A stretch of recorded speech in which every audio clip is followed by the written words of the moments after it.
कि वस्तुतः राम राज्य कोई एक व्यवस्था का ही नाम नहीं। राम राज्य का तात्पर्य जो है, इसको यूं कह सकते हैं, एक शब्द बड़ा प्रचलित हो गया था किसी समय और वो शब्द आज भी दोहराया जाता है, समग्र क्रांति। पर समग्र क्रांति क्या है, इसे विरले व्यक्ति जानते हैं। तो समग्र क्रांति ही राम राज्य है और समग्र क्रांति का मूल सूत्र यह है, और यही श्री भरत की विशेषता है।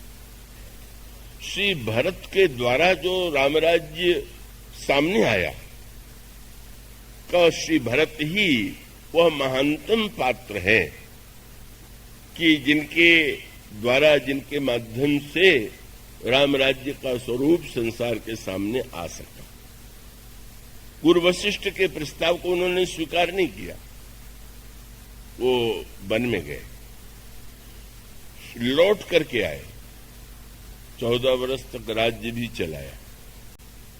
मूल्य बाहर की क्रियाओं का तो बढ़ गया, ऐसा करे तो धर्म है, ऐसी व्यवस्था करे तो धर्म है। उन्होंने समझते हैं विचार नहीं, विचार शून्य व्यक्ति जो है वो जो कुछ करता है वो बिल्कुल अल्पकालिक होता है, क्षणिक होता है।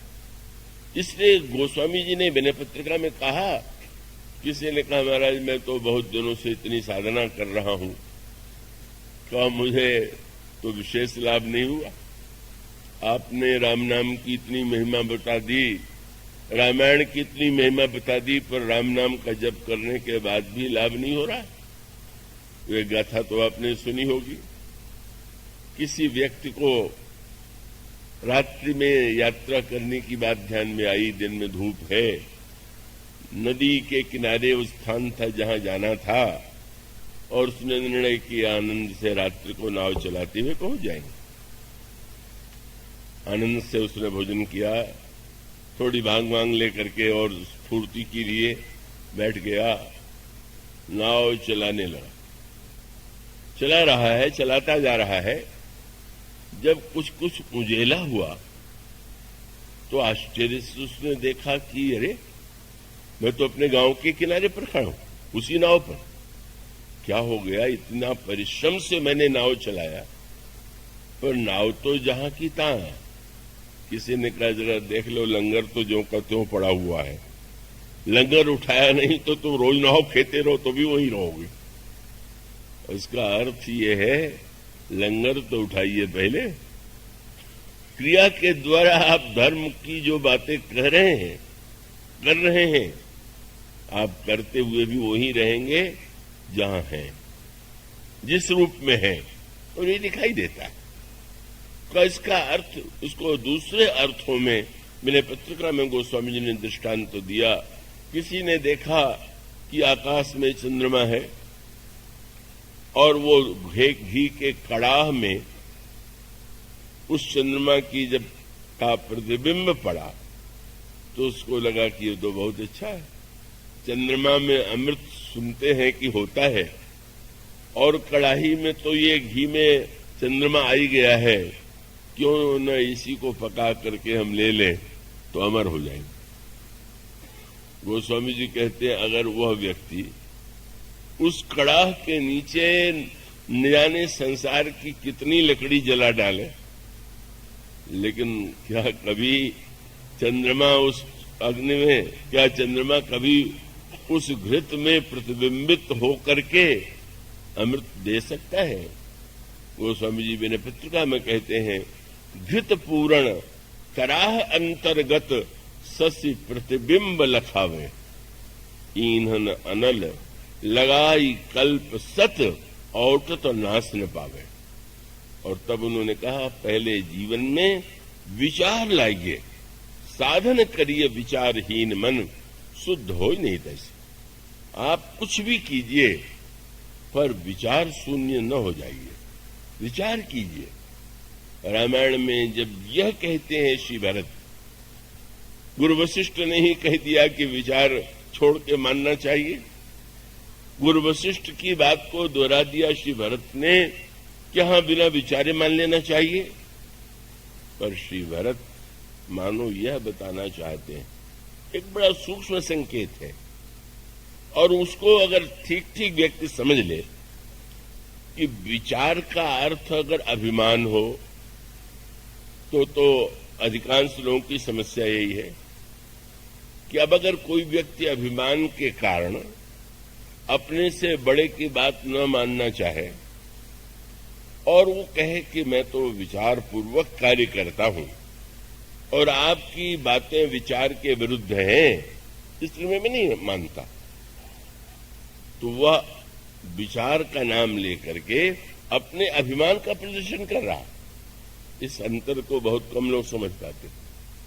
विचार के पहले कुछ चाहिए और वो नहीं है और आप विचार करने बैठ गए तो आप क्या विचार करेंगे, और आप उसको बहुत विस्तार से नहीं ले सकते।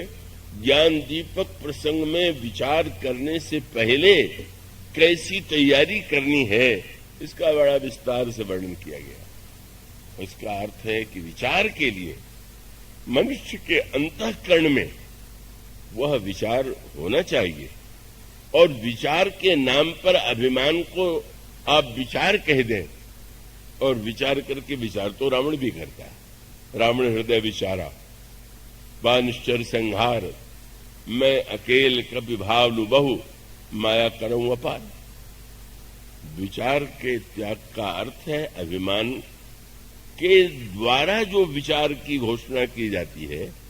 जब भगवान शंकर ने देखा कि सती परीक्षा लेने जा रही हैं भगवान राम की, तो भगवान शंकर ने कहा, पार्वती ये मत भूल जाना, क्या जैसे मिटे मोह भ्रम भारी, करे उस जतन विवेक विचारी। तुम विवेक से विचार करके यह ध्यान रखना कि तुम्हारा भ्रम जैसे दूर हो जाए, मोह जैसे दूर हो जाए, उद्देश्य को मत भूलना। मानो सूत्र यही था, तुम जा पर विचार मत छोड़ना। और गोस्वामी जी ने लिखा, उन्होंने विचार किया और बहुत किया। पुनि पुनि हृदय विचार करी, बड़ी आज्ञा का जी ने कहा विचार करना, उन्होंने विचार किया, और विचार के बाद निष्कर्ष क्या निकला, धरि सीता कर रूप, आगे होई चली पंथ तेही, जेहि आवत सुरभूप। विचार करके पतिदेव ने कहा विचार करना, विचार करना, तो विचार करके निष्कर्ष से निकाला कि मैं सीता जी का वेश बना लूं, और उसके बाद राम के सामने जाऊं, अगर ईश्वर होंगे तो मुझे पहचान लेंगे, ईश्वर नहीं होंगे तो नहीं पहचान पाएंगे। कितना भ्रम था। ईश्वर को पाने का उपाय क्या है, उनके पास जाने का उपाय क्या है? ईश्वर ने एक शर्त पहले ही लगा दिया, निर्मल मन जन सो मोहि पावा, मोहि कपट छल छिद्र न भावा। भगवान कहते मुझे कपट और छल अच्छा नहीं लगता। विचार में यही निकला कि सीता जी का रूप बना लूं, कपट का आश्रय ले लूं, और कपट का जो आश्रय है उसे लेकर के, और कपट भी किसका? सीता जी साक्षात मूर्तिमती भक्ति हैं। भगत ज्ञान वैराग्य जन सोदर शरीर। क्या नकली भक्ति से भगवान को पा सकते हैं? क्या नकली भक्ति, नकल और कपट के द्वारा कोई भगवान को जान सकता है? मानो यही है विचार ही। अभिमान को ही उन्होंने विचार मान लिया और उसको विचार का नाम दे दिया, और उस विचार का परिणाम सामने आ गया। जब भगवान श्री राम के सामने आई तो प्रभु ने जोरी पानी, प्रभु कीन प्रणामू, पिता समेत लीन निज नामू। मैं दशरथ का पुत्र राम आपको बार बार प्रणाम करता हूं। पर इतना कह करके ही नहीं रुके। कहे वो बहोरी, कहां वृषकेतु, शंकर जी कहां हैं? और उससे भी गहरा व्यंग था, विपिन अकेली फिरहु के हेतु। ये जंगल में आप अकेले, सब उल्टा हो गया। भक्ति के लिए विश्वास चाहिए, बिनु विश्वास भक्ति नहीं। शंकर जी मूर्तिमान विश्वास है, विश्वास का साथ छोड़ दिया, अपने को विचारक मान करके का उन्होंने अभिमान को ही विचार मान करके जब इसका आश्रय लिया तो भगवान शिव परित्याग कर देते हैं सती का। इसका तात्विक अभिप्राय यह है कि वस्तुतः श्री भरत यह बताना चाहते हैं कि विचार जो है उसका त्याग कब करना चाहिए, एक ही वाक्य है। और उसका अभिप्राय यह है कि पुत्र यदि यह निश्चय करे कि पिता की आज्ञा बिना विचारे मैं मानूंगा, तो इसकी पूर्ति तब होगी कि जब विचार का भार पिता ले ले। अगर पुत्र को विचार नहीं करना है तो आज्ञा देने वाले को तो विचार करना चाहिए। यह सूत्र लोग भूल जाते हैं। इसका अर्थ ये हुआ, भगवान राम से ने भरत जी से कह दिया, भरत संकोच छोड़ के तुम जो कहोगे मैं करूंगा। श्री भरत जी कह देते कि चलिए चलिए अयोध्या के सिंहासन पर बैठ जाइए। पर श्री भरत ने जो सूत्र पकड़ा, उन्होंने कहा प्रभु आप कहते हैं भरत संकोच छोड़ करके तुम जो कहोगे मैं करूंगा, पर प्रभु मैं जब संकोच छोड़ दूंगा तो कहीं तो जाएगा और वो आपके पास ही तो जाएगा। और इसका अर्थ है कि मैं निसंकोच होकर के आपको संकोच में डाल करके अपने अभिमान की पूर्ति कराऊं, ये तो सेवा धर्म नहीं। जो सेवक साहिब ही सकोची निज हित चाही तासुमति पूछी। मानो धर्म शास्त्र ने जब यह कहा कि पिता की आज्ञा बिना विचारे मानना चाहिए, तो इसका अर्थ है कि पिता अगर पिता है तो जो बोले उसे विचार पूर्वक बोलना चाहिए।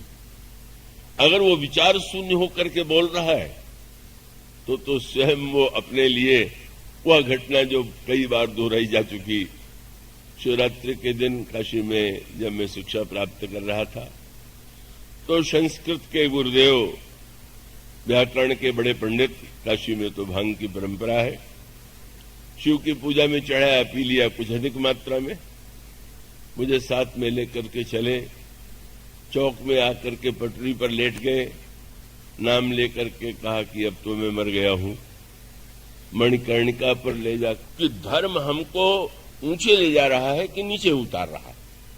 और इसका अर्थ यह था कि श्री भरत ने कहा सब कुछ उलट गया, राज्य किसी व्यक्ति का नहीं है, राज्य श्री राम का है, संपत्ति सब रघुपति के आई।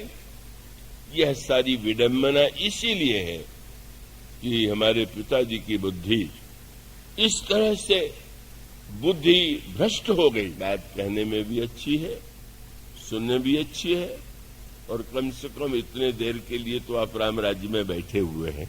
राम राज्य में बैठे हुए सत्य है कि ईश्वर का ही सब कुछ है, यह अनुभूति हो जाना ही राम राज्य है।